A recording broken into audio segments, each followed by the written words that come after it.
Baik, seterusnya perkembangan dari Bumi Kenyalang. Antara fokus hari ini, semua warga pendidik di Sarawak perlu divaksinasi cegah COVID-19.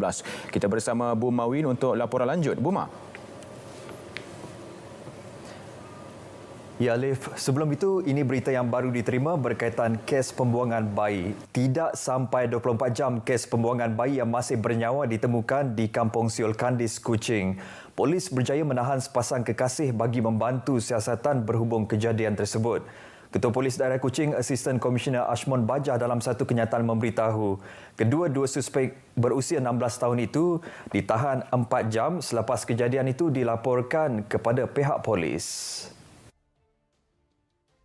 Menurut ACP Ashmon lagi, hasil siasatan awal mendapati pasangan remaja itu mengaku telah meninggalkan bayi berkenaan setelah dilahirkan lebih kurang pukul 2 pagi. Turut dirampas dari kedua-dua suspek adalah pakaian yang dipakai ketika kejadian, sebuah motosikal, telefon bimbit dan sehelai tuala.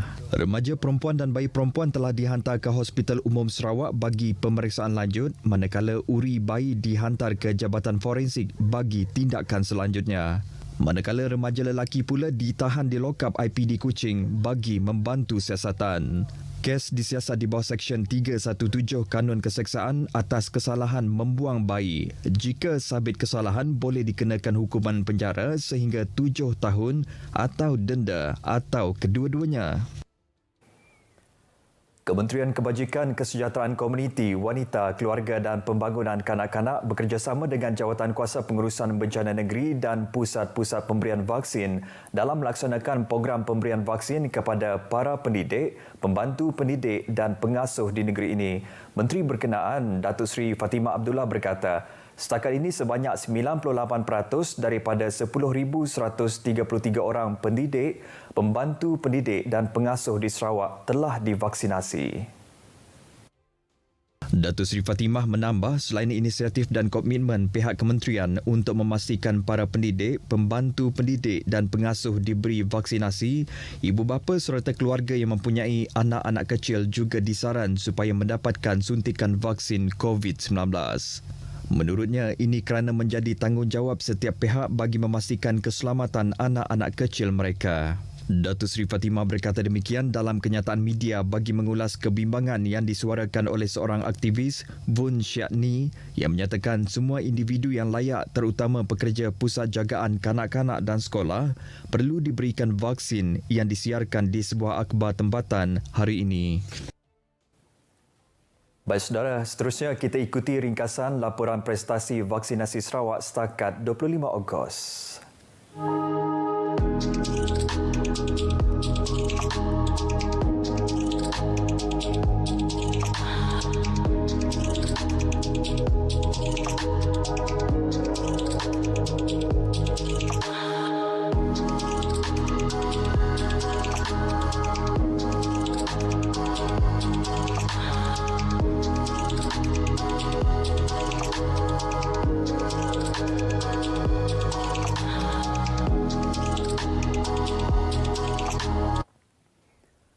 Bekalan tenaga elektrik melalui kuasa hidro terus menjadi pemangkin kepada pembangunan sosioekonomi di Sarawak. Ia terbukti apabila keupayaan tinggi kuasa hidroelektrik di negeri ini telah membolehkan Sarawak Energy Berhad SEB mencapai ekspor kuasa pertama ke Kalimantan Barat pada tahun 2016. Malah, ia terus membuka pintu untuk kerjasama dengan yang terbaru bersama Sabah bagi perjanjian ekspor kuasa yang berpotensi menerusi projek saling hubungan antara dua pembekal elektrik utama iaitu SESCO anak syarikat SEB dan Sabah Electricity Sendirian Berhad SESB. Projek saling hubungan atau interconnection ini sejajar dengan aspirasi Sarawak sebagai kuasa besar serantau dalam merealisasikan sistem grid Borneo. Kupasannya bersama wartawan Monica Gary.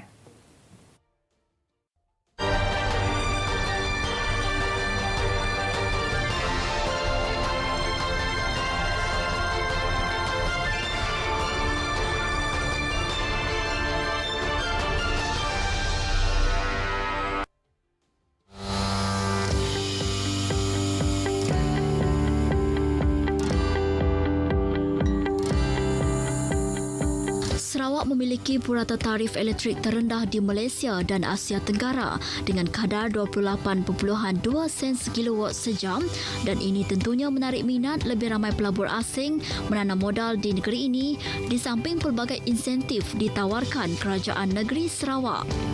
Bersandarkan kekayaan sumber semula jadi, ia sudah pasti memberi impak positif apabila menyaksikan negeri Sarawak berjaya membangunkan 3 empangan besar iaitu empangan Bakun yang mampu menjana 2,400 megawatt, empangan Murum dengan 944 megawatt dan empangan Batang Air 108 megawatt, selain sebuah lagi empangan yang bakal beroperasi iaitu empangan Baleh dengan kapasiti 1,285 megawatt yang bakal menjana sehingga 3,352 megawatt bagi kesemua empangan. Hydropower has also allowed us to explore renewable energy alternatives, including floating solar and a hydrogen economy. We hope to accelerate renewable energy transformation and support economic growth in Borneo by sharing these benefits through regional interconnectivity.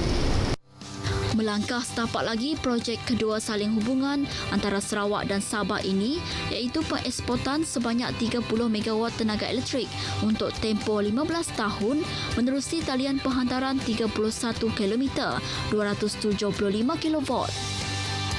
Majlis menandatangani Memorandum Persefahaman MOU Power Exchange Agreement and Interconnection Agreement antara anak syarikat SEB iaitu syarikat Sesko Berhad bersama SESB secara maya disaksikan Ketua Menteri Sarawak Datuk Petinggi Abang Johari Tun Opek dan Ketua Menteri Sabah Datuk Seri Panglima Haji Hajiji Haji Nor baru-baru ini.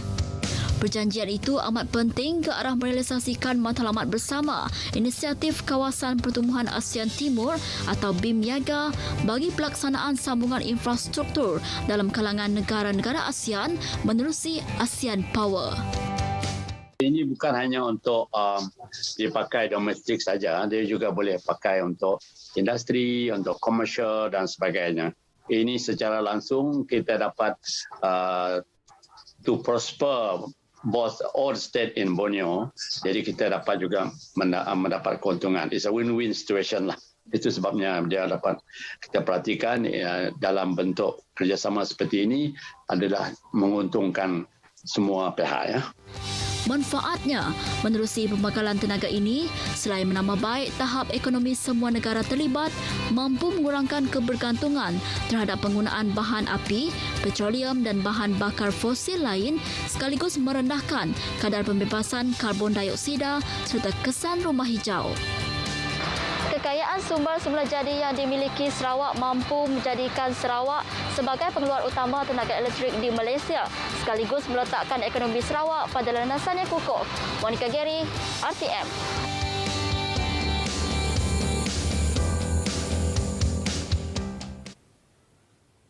Semangat patriotisme dalam kalangan penduduk di negeri ini tidak pudar dan sangat memberangsangkan walaupun berdepan pandemik COVID-19.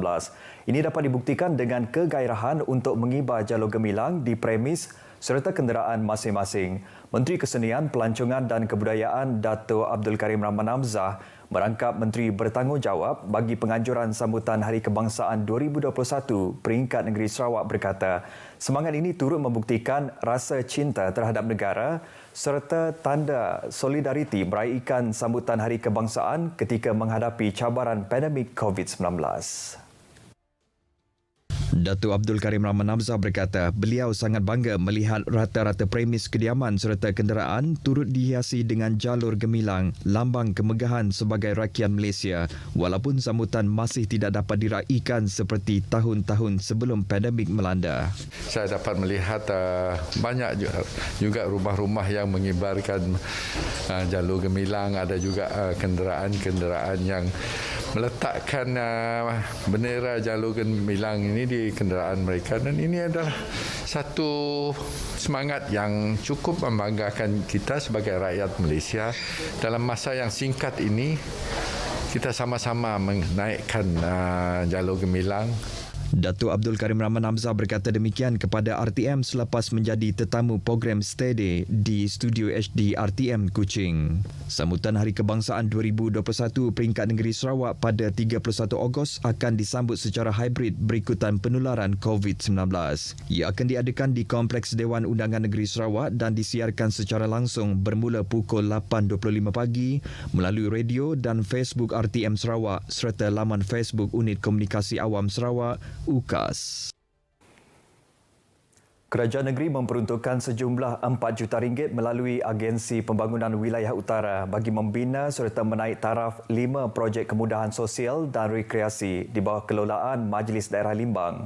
Menteri Muda Pemodenan Pertanian, Tanah Adat dan Pembangunan Wilayah, Datuk Dr. Abdul Rahman Ismail berkata, projek berkenaan dijangka siap pada Mac tahun hadapan.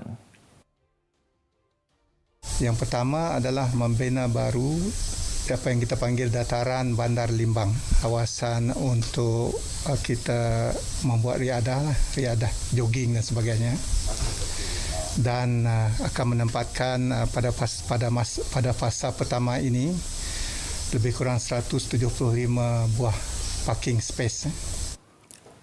Datuk Dr. Abdul Rahman Ismail berkata fasa kedua kelak akan merangkumi pembinaan 300 lot parkir selain kawasan rekreasi yang menghubungkan tebingan Sungai Limbang. Beliau menambah kemudahan di Taman Tasik Bukit Mas akan dinaik taraf dengan membina laluan pejalan kaki sepanjang lebih 1 km di Tasik Mas selain menaik taraf tangga sedia ada. Jelasnya lagi projek lain yang akan dilaksanakan termasuk menaik taraf 3 bulatan di kawasan Jalan Buang Siol, Kampung Nauran dan Batu Biah selain membina pejalan kaki berbumbung di lot 777 sekaligus melengkapkan kemudahan awam di Limbang. Turut diberi tumpuan kerja menaik taraf Taman Rekreasi semula jadi Bukit Hitam. Beliau menyatakan demikian kepada media ketika melakukan lawatan ke tapak projek di Limbang. Baik saudara, sekian berita dari Sarawak. Kita kembali bersama Alif di Angkasa Puri. Silakan Alif. Terima kasih Bu Mawin.